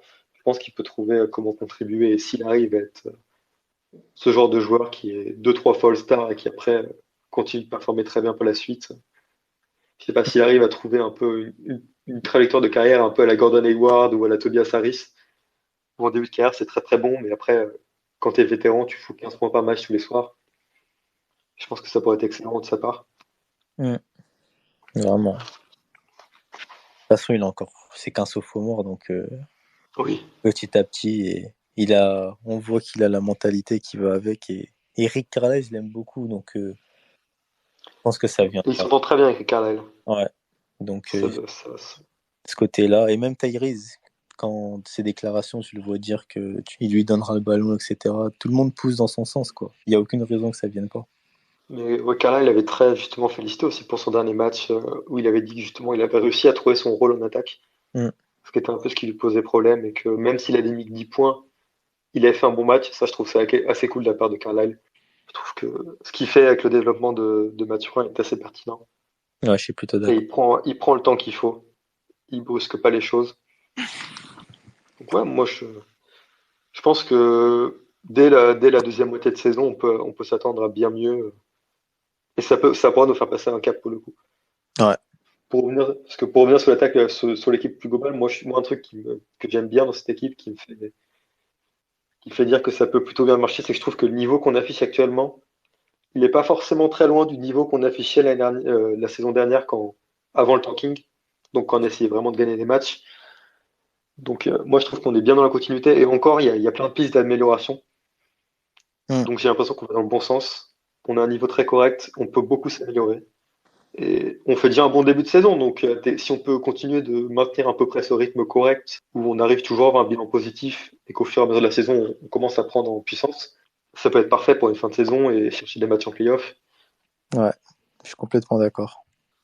Pour retourner sur notre attaque, deuxième pace, comme je l'avais dit tout à l'heure, derrière les Wizards, et j'ai trouvé des statistiques assez peu communes, on va dire, au niveau des secondes par possession. Indiana est la troisième dans ce domaine. Nos possessions durent en moyenne 13,6 secondes. Derrière OKC et Atlanta. Tu te rends compte que pour remonter le ballon, on doit prendre 5-6 secondes, et un shoot est déclenché vraiment rapidement, quoi, ensuite. Une passe, deux passes, parce qu'on a amélioré le passing, et tu te dois de shooter. C'est à se demander s'il n'y a pas Mike D'Antoni qui est derrière. Mais c'est vraiment fou, quoi. Je trouve la comparaison avec Mike D'Antoni pas si éloignée de la réalité. Bon, peut-être pas à cette ampleur-là, mais je trouve que dans la vitesse de jeu, c'est à peu près pareil, même dans la circulation de balles. Ouais. Mais oui, après, je pense que dans cette stat-là, il y a aussi beaucoup notre jeu sans transition qui est pris en compte, donc les contre-attaques. qui doivent un peu faire baisser cette moyenne. Mais ouais, c'est sûr que ça traite rapidement. Et toutes les fois où on voit en bout de chrono, c'est parce que tu as aussi Tyrese qui veut jouer son 1v1. Ouais, c'est lui aussi qui, parfois, maintenant, prend le temps de faire les actions. Ouais. J'ai les statistiques aussi quand on récupère un rebond défensif. Du coup, le temps moyen par possession descend à 10.1. Donc la transition est vraiment assurée. Et après un ballon perdu de l'adversaire, hop, ça descend à 7.8. Quand on exploite vraiment bien les transitions. Bah, ça reste notre force, hein. Faut pas se mentir. Vraiment. C'est toujours autant notre force. Et maintenant, c'est le midi, c'est le demi-terrain qu'on essaie de développer. On arrive à montrer des belles choses, demi-terrain. Moi, je suis plutôt agréablement surpris. Après, on n'a pas joué contre des grosses défenses. On n'a pas que joué contre des grosses défenses. Ça va être aussi ça. Les prochains jours vont être assez importants. Ouais. Les grosses défenses et des joueurs capables de vraiment ralentir notre rythme, comme Mm. Denver par exemple. Les Wolves, qui vont être aussi chiants à jouer. Pour tout le monde d'ailleurs, je pense, cette saison. Mais, Ouais. mais ouais, c'est vrai que Utah, j'ai pas vu de match de cette saison. Je peux regarder la pace, mais je pense pas que ça soit rapide, logiquement. Tout ce Avec que je sais, c'est c'est Utah. la 29e équipe qui encaisse le plus de points. Ouais, c'est la 9e pace. Ils sont pas si lents, Ouais, mais ça va. oui, c'est vrai que si on peut rebondir sur le match de ce soir, si tu veux, c'est intéressant. Ouais, moi, je te suis. Donc, Utah, 29, comme tu disais, 29e défense contre la première attaque de la ligue. Ça devrait Mm. théoriquement bien se passer en attaque. Après avoir défensivement de notre côté ce que ça pourrait donner avec leur tall ball. C'est sûr. Mais Mais ça, 29e défense, en plus, ils n'ont pas Walker Kessler. Il y a moyen que ça fasse encore un de ces matchs où on finit en 140-130. ça va Je être pense que dans ce genre de match-là, on n'a pas tellement intérêt à défendre. Enfin, l'équipe d'elle-même va pas trop défendre parce que si on continue à enchaîner les 3 points et des trucs comme ça, malheureusement, c'est pas un de ces matchs où on va voir ce qu'on a en défense. Mais en attaque, si on peut continuer à maintenir un rythme vraiment surhumain, ça peut être bien pour la dynamique de l'équipe. Hmm. Surtout quand elle va commencer à affronter des plus grosses équipes bientôt. bientôt, le prochain match, ça sera contre les Bucks qui n'ont pas encore mis leur défense en place, selon les statistiques. Et ensuite, on Il faut enchaîne essayer de chercher. les Sixers qui, eux, par contre, sont très Ouais, en début de saison et offensivement. Donc, ça sera vraiment 3 matchs de suite là compliqués. Et ça sera du coup un vrai test pour l'équipe pour voir où on en est et pour voir si l'attaque n'est pas, entre guillemets, surcotée. j'attends vraiment les Sixers. Moi, personnellement, je pense que c'est une équipe qui va être très très violente et j'ai envie de voir ce qu'on peut faire, nous, en attaque contre cette équipe-là. Ouais, je suis d'accord avec toi. Surtout qu'ils ont récupéré, en plus des éléments défensifs, Batum, notamment. Non, ça va être intéressant. Et on sera devant le match, encore une fois, j'imagine. Si tout va bien, je serai devant le match, oui, j'espère. J'espère aussi. Pour revenir sur le Jazz, la menace principale, ça sera Lauri Markkanen ce soir. Déjà 24 points de moyenne, 9 rebonds et 2 passes, avec des pourcentages toujours incroyables. Superbe, 47%, 43 de loin, 87 pour les lancers. Il continue sur sa lancée de l'année dernière, lui.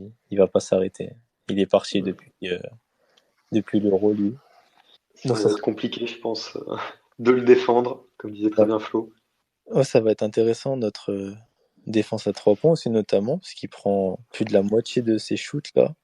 Il en prend 9.8 par soir devant, 10 pour 17 au total. Donc, va falloir voir comment on va défendre, s'il prend des pics, à quel point il va pop, comment la défense va réagir. Non, ça va être pas mal comme test.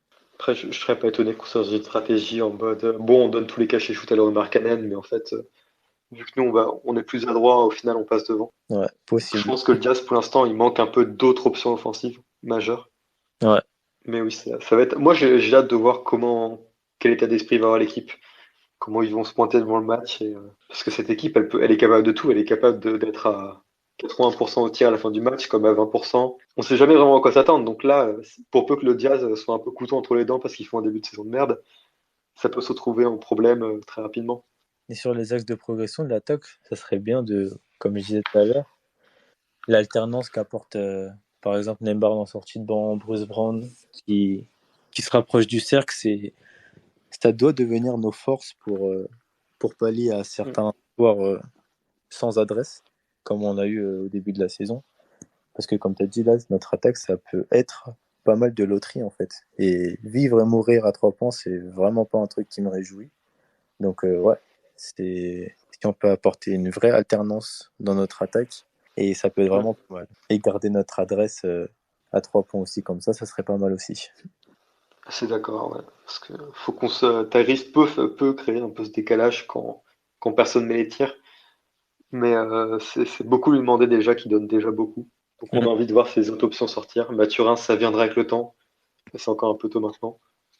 Miles le fait plutôt pas mal, je trouve. Ouais, Mais on veut plus. je suis plutôt d'accord avec toi. Là, je trouve on a dit pas mal de choses déjà. Ouais, on a bien tenu 1h30, ce qui est plutôt pas mal. On a Ouais. parlé de tous les joueurs.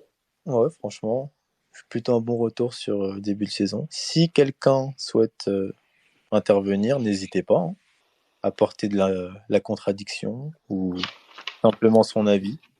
Sinon, je regarde ce que j'ai dans mes notes. J'ai dois avoir des petits trucs encore. Oui, Miles Turner, c'est 3 matchs à plus de 11 rebonds cette saison, ce qui est vraiment bien. Enfin, Enfin, on voit les trucs. 3 matchs à plus de 11 rebonds, 5 matchs à plus de 8 rebonds. Donc sur 7 matchs. Donc c'est bien mieux que ce qu'on a pu voir. Mm. Et puis surtout, 50% au tir sur catch and shoot à 3 points. Ça nous fait du bien. Allô? ton micro est coupé hein, si jamais. Ah oui, je demandais juste si je pouvais intervenir. Bah moi, je suis content de ce début de saison. J'étais pas fan des Spacers avant, mais après, comme j'ai vu des compiles de Paul George, bah du coup, j'ai vu l'amour pourquoi il avait son maillot. Ah, Et après, Comprends. du coup, je me suis dit pourquoi pas suivre la saison. Et franchement, j'aime beaucoup la saison. En termes d'apport offensif, on est bien. Même si Tyrese, des fois, son adresse à 3 points, des fois, il choisit ses matchs en termes de début, mais à la fin, il est toujours carré. Et Turner, il protège bien le cercle, mais je trouve Obi, il est trop offensif, mais il nous manquerait un peu plus dans Jara 104. Et en Mathurin, je suis pas trop, en fait, je suis pas trop, comment dire, dur avec lui, mais je sais pas si un retour au banc, ça lui ferait pas un petit truc, ou pas, à la place de Hild. Sinon, ce début de saison, j'aime beaucoup. Ouais, je suis plutôt d'accord avec ce que tu viens de dire. Après, pour Mathurin, c'est vraiment le choix par rapport aux objectifs de la saison.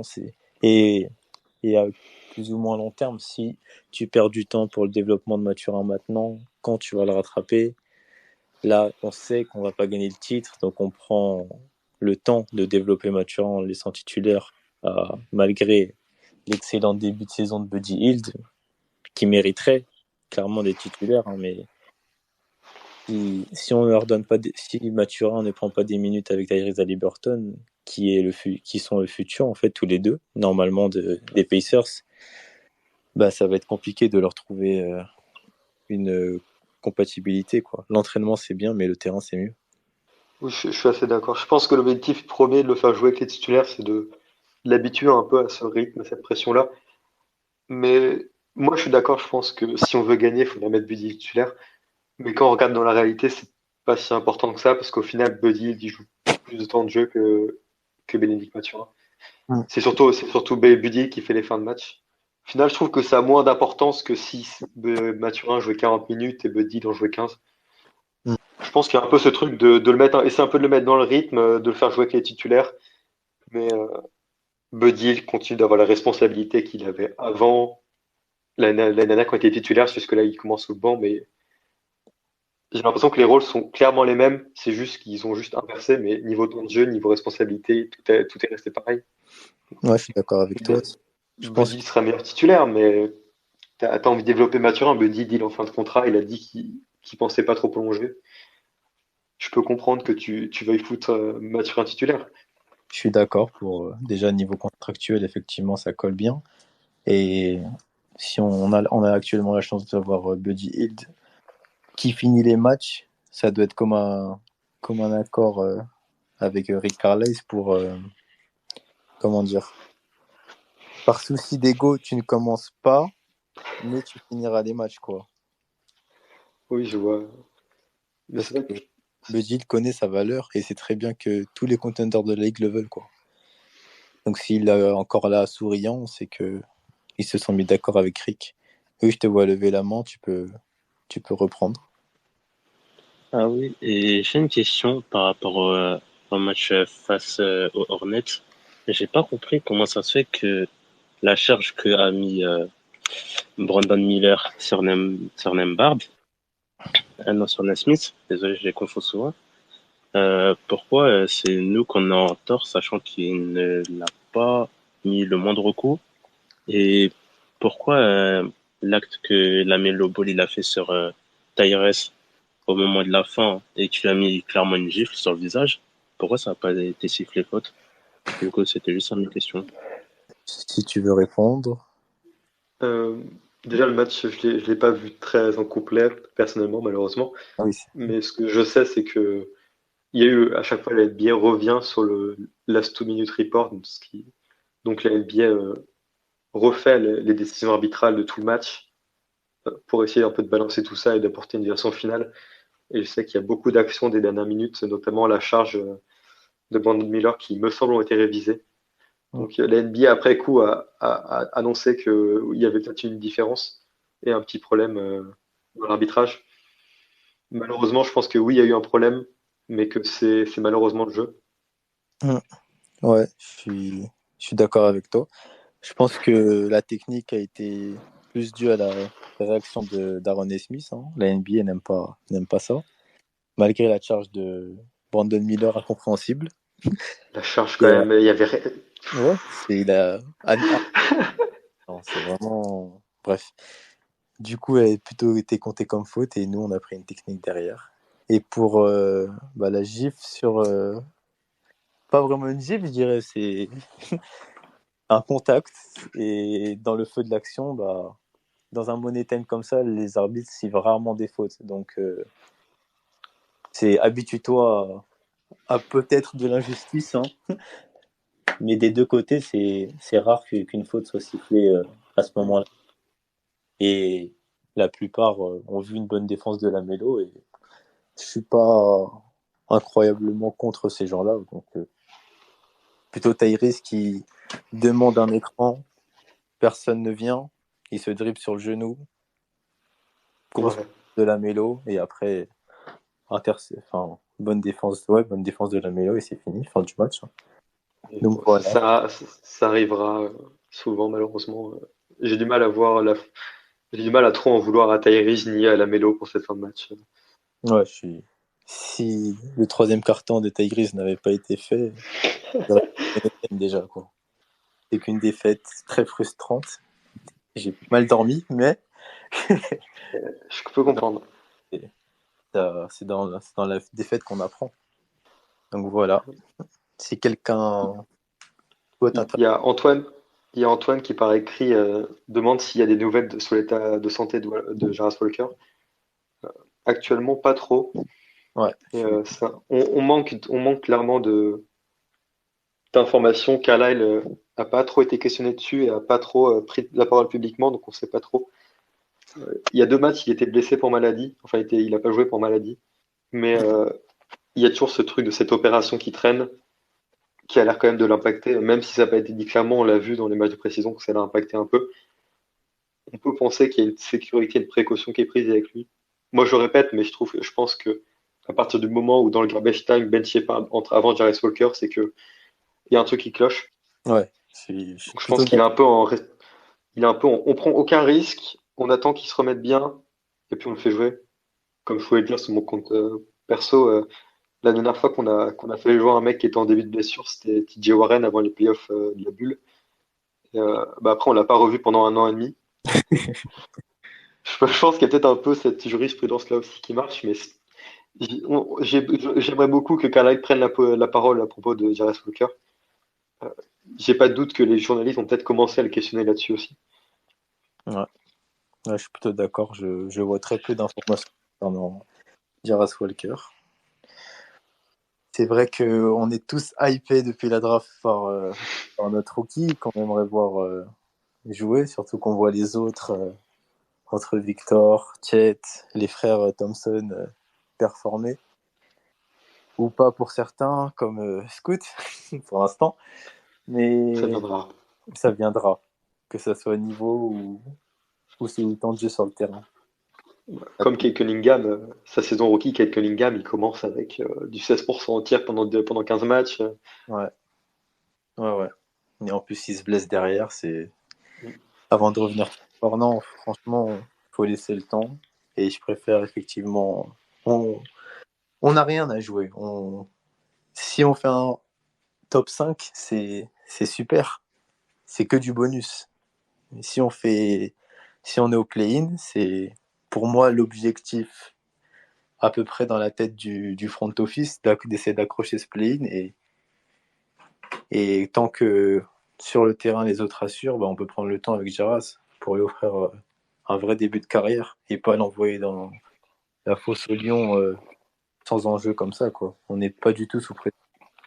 Oui, totalement d'accord. Oui, tu peux te voir lever là. Je voulais poser une question. Par contre, notre équipe, elle tourne vraiment très bien en termes d'attaque. Après, c'est dommage qu'on manque de beaucoup de défense, mais ça viendra avec le temps, avec Jaras et tout le bon. Mais pour la prochaine draft, on récupère un très bon pick ou pas? On a vendu beaucoup de picks. Pour la Je sais prochaine, pas si tu veux. ça dépendra de la position de l'équipe dans un premier temps. Donc, pour notre pick à nous, je peux pas te dire, je peux pas te répondre. On a un second pick premier round qui dépendra de Houston, des Clippers et de Denver, je crois. Et on récupère le moins bon des trois. Donc, dans tous les cas, je pense pas qu'il sera top 15. Sinon, ça veut dire que les trois équipes ont fait un très mauvais. Oui. Donc, Mais ce qui est rassurant, c'est non, vas-y. je t'ai coupé. Ce qui est rassurant, c'est qu'Indiana possède ses tours de draft sur toutes les années à venir. On n'a pas fait d'échange pour l'instant qui nous coûte des tours de draft. Et par-ci par-là, on récupère quelques petits tours de draft qui sont pas des gros choix, c'est sûr, mais qui peuvent être intéressants si on veut aller rechercher des trucs dans des échanges. Mais j'ai pas l'impression que ce soit une des priorités actuelles d'Indiana. Peut-être qu'il faudrait qu'ils le fassent, mais actuellement c'est pas dans la priorité de ramasser des pics. Donc à voir. Mais on devrait quand même s'en tirer avec un pic, avec un ou deux pics autour de la 20e place, quoi. Cette saison, peut-être un peu moins si Indiana est en dessous. Ouais, C'est plutôt bas du play-in, mais ouais, par rapport au pic récupéré, je pense qu'il devrait être entre les places 22 à 30, je dirais, par rapport à Denver, s'ils sont bien dans ce trio. De tête, je ne sais pas. il me semble que c'est les Wolves, les Clippers Et Houston, non? et je crois pas parce que Houston ils sont mauvais. Je sais plus, mais je crois que ça dépend de quatre équipes et c'est la moins bonne c'est la moins bonne qu'on récupère. C'est un peu n'importe quoi, mais il me semble que c'est dans les très nombreux trades de tour de draft qu'on a fait C'est ça, ouais. juste avant la draft. Ok, mais en tout cas, le pic ne sera pas haut et celui d'Indiana, ça dépendra vraiment de la position. Et pour rebondir sur ce que tu disais, le fait qu'on ait tous nos pics sur toutes les prochaines années, c'est vraiment rassurant dans le cadre d'une accélération de projet à n'importe quel moment, entre guillemets, selon la décision du front office, parce qu'on aura vraiment tous les éléments, on a vraiment tous nos éléments dispo, plus un groupe de jeunes avec du potentiel, plus des vétérans qui demandent qu'à être cueillis par certains, et un cap space super bien géré pour l'instant, donc tous les voyants sont au vert, et quand le front décidera d'accélérer, que ce soit l'été prochain ou dans 2 ans ou dans 3 ans, pour l'instant tout est vert pour accueillir ou pas quelqu'un. Très bien, je suis assez content de ce que font Carla et Pritchard globalement. Pas trop de risques, mais il n'y a rien qui est mal fait. Donc, Ouais. Il y a Antoine qui dit on joue les playoffs cette année, je pense. Je pense, je nous vois supérieurs aux Wizards comme les 29 autres équipes. Je nous vois supérieurs offensivement. Le gap offensif entre les Pistons et Pacers est assez élevé, je trouve. Donc ça nous met pour l'instant 13e. Toronto, Ils vont péter, hein. Ils vont pas finir la saison avec leur effectif actuel, je pense. en fait, Siakam, je comprends pas pourquoi il est là. Et la Après, contrepartie peut être vraiment intéressante pour eux et pour un potentiel rebond, parce que Scottie Barnes c'est vraiment bon. Donc ils le peuvent. problème, c'est qu'ils ont pas leur pick, donc ils vont être obligés de jouer jusqu'au bout, parce que leur pick, il va, je sais plus quelle équipe, il va être aux Spurs, je crois. San Antonio, dans le cadre de l'échange avec Jacob Poeltl, mais il est protégé top 4, je crois. Ouais. Mais bon, je pense pas qu'ils soient partis pour un tanking massif. Ouais, c'est ça. Donc dans tous les cas, je pense qu'ils seront. Le niveau de Scottie Barnes leur permettra déjà d'avoir un bon marché, quoi. Ensuite, il y a les Bulls qui eux Ils vont pas tenir jusqu'au bout de la saison. Qui quoi? Pardon, j'ai pas entendu. Eux non plus, ils vont pas tenir jusqu'au bout de la saison complète. Hein. Je suis plutôt d'accord avec toi. Les Hornets, c'est une équipe qui nous ressemble un peu, mais je les trouve supérieurs en tout point. Donc, on approche là déjà du play-in. Le Magic fait un bon début de saison. On a le même bilan avec les Nets aussi. Donc, ouais, je nous vois bien. Moi, personnellement, avant la saison, je les ai mis 9e. Avec notre début de saison, je vais pas tirer des conclusions hâtives, mais je nous vois toujours dans le play-in. 8-7, ça me paraît probable, ouais. Moi, je sais que j'avais mis 7e en début de saison, avant la saison au niveau du classement des Pacers. Moi, je prends toujours pour base un peu la saison dernière, on était totalement playoffable en fait. Avant la blessure de Tyrese, on était 6e à l'Est et on était 6e avec la manière, quoi. C'était pas juste un moment où on a gratté une victoire, c'est vraiment on se maintenait en place. On était à la bataille avec les Knicks et les Cavs, ce qui était vraiment pas mal. Et là, j'ai du mal à me dire que l'objectif est en dessous, même si on va voir la saison de Tyrese s'il joue beaucoup de matchs ou pas. Mais je pense qu'on reste dans cet espace-là, d'autant plus que l'Est s'est pas non plus renforcé beaucoup, à part le très haut de l'Est, mais on est moins touché. Donc ouais, moi je reste convaincu pour la 7e place. Je pense qu'on peut vraiment faire une saison en positif niveau bilan. Peut-être aller chercher les 45 victoires, un truc comme ça serait déjà très bien. Une très bonne première saison complète 40. pour le projet. 45, Ouais. c'est vraiment bien. Déjà qu'on retrouve un bilan positif 41-41, ça serait déjà une bonne amélioration par rapport à l'année dernière, ouais. Je pense que c'est un bon objectif. Essayer d'être en positif cette saison. Ouais. Pour une première, viser le play-in, essayer de faire une saison que tu puisses te dire, ok, celle-là, on l'a réussi. Étape par étape, Après, ça viendra. Après avec Tyrese, on ne sait pas. On a l'impression qu'il pourrait, vu comme il commence son début de saison, ça se trouve, Ouais, on peut même rêver à plus, quoi. S'il continue avec ces moyennes-là et en soignant encore plus ses pourcentages, on parle d'un All-NBA, là, clairement. Bah, pour l'instant, il l'est. Hein. Il a été sur 2 semaines de compétition, il était 2 fois dans les nominés pour le jour de la semaine à l'Est. Il y a beaucoup de meneurs à l'Est qui sous-performent un peu en ce moment. Oui, là, pour sa place sur 7 matchs, là, il est titulaire au stade déjà, clairement. Oui. Pas de débat, parce que oui, c'est effectivement, tous les meneurs de l'Est sous-performent. Entre Lamelo, Trae Young, Lillard, Giroux. Oui, même Garland. Après, il a pas beaucoup joué, mais c'est encore un peu timide. Non, pour l'instant. J'ai pas de doute sur le fait que eux vont se relancer dans leur saison, mais pour l'instant, c'est clair. Tyrese, il déçoit pas. Ouais, et il prend de l'avance, et c'est une très bonne chose. C'est très rassurant. Ouais. Ok. Bah, je pense qu'on a fait le tour. Hein. Ouais, moi je suis assez content. On a parlé de tout. Ouais. On a essayé de faire les choses bien, et j'espère que ça vous aura plu à toutes et à tous. Donc je te dis à ce soir si tu live tweet. Je serai sûrement là, c'est sûr. Ok. Bah, bonne soirée à toi. C'était un plaisir. Merci pour l'invitation. Merci à toi d'être venu. Et à bientôt. Une prochaine fois peut-être. Ouais. Salut. Salut. Bon match à tous ce soir.